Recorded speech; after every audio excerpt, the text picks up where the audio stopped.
स्वागत है आपका आई न्यूज़ में। इंडी पुरसभा को मिली नई शनाख्त, अब इंडी बना नगर सभा। कर्नाटक हुकूमत ने इंडी पुरसभा को अब नगर सभा का दर्जा दे दिया है। ये फैसला कर्नाटक पुरसभाओं के कानून 1964 के तहत लिया गया है। इस अहम तरक्की का सहरा मुकामी रुकने असेंबली यशवंतराय गौड़ पाटिल के अनथक कोशिशों का जाता है, जिन्होंने कई सतहों पर सरकारी हुक्काम के सामने इंडी की तरक्की की मांग रखी थी।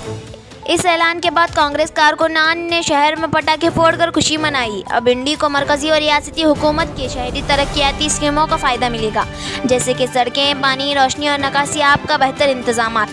शहरियों, मुकामी लीडरों और नुमाइंदों ने इस फैसले का खैर मकदम करते हुए रुकने असेंबली यशवंतराय गौड़ पाटिल का शुक्रिया अदा किया।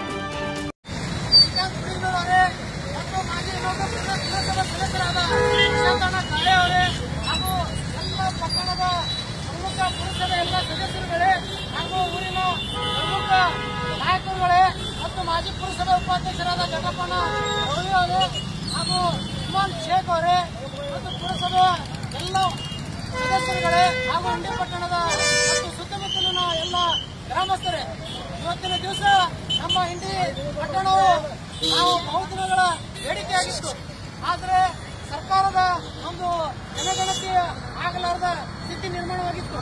ಆದರೂ ನಮ್ಮ ಪಟ್ಟಣ ಬಹಳ ಬೆಳವಣಿಗೆ ಆಗಿರುವ ಮುಖಾಂತರ ಸರ್ಕಾರದ ಗಮನವನ್ನು ಮಾನ್ಯ ಶಾಸಕರಾದ ಸನ್ಮಾನ್ಯ ಶ್ರೀ ಯಶವಂತರಾಯಗೌಡ ಪಾಟೀಲ್ ಅವರು ಸರ್ಕಾರದ ಮೇಲೆ ಒತ್ತಡವನ್ನು ಹಾಕಿ ನಮ್ಮ ಇಂಡಿ ಪುರಸಭೆಯನ್ನು ನಗರಸಭೆ ಮಾಡಬೇಕು ಅಂತ ಹೋರಾಟವನ್ನು ಮಾಡಿ ಇವತ್ತಿನ ದಿವಸ ಕ್ಯಾಬಿನೆಟ್ನಲ್ಲಿ ಡಿಸಿಷನ್ ಮಾಡಿದ ಮುಖಾಂತರ ಒಂದು ನ್ಯಾಯವನ್ನು ಒದಗಿಸಿದ ಕಾರಣ ನಾವೆಲ್ಲರೂ ರಾಜ್ಯ ಸರ್ಕಾರಕ್ಕೆ, ಮುಖ್ಯಮಂತ್ರಿಗಳಿಗೆ, ಉಪಮುಖ್ಯಮಂತ್ರಿಗಳಿಗೆ, ನಮ್ಮ ಶಾಸಕರಿಗೆ ನಾವು ಧನ್ಯವಾದವನ್ನು ಹೇಳಲಿಕ್ಕೆ ಇವತ್ತಿನ ದಿವಸ ನಾವು ಇಂಡಿ ಪಟ್ಟಣದ ಎಲ್ಲ ನಾಗರಿಕರು ಒಂದು ಇವತ್ತಿನ ದಿವಸ ನಾವು ಅವರಿಗೆ ಧನ್ಯವಾದವನ್ನು ಹೇಳಲಿಕ್ಕೆ ನಿರ್ಣಯಿಸಿದ್ದೇವೆ.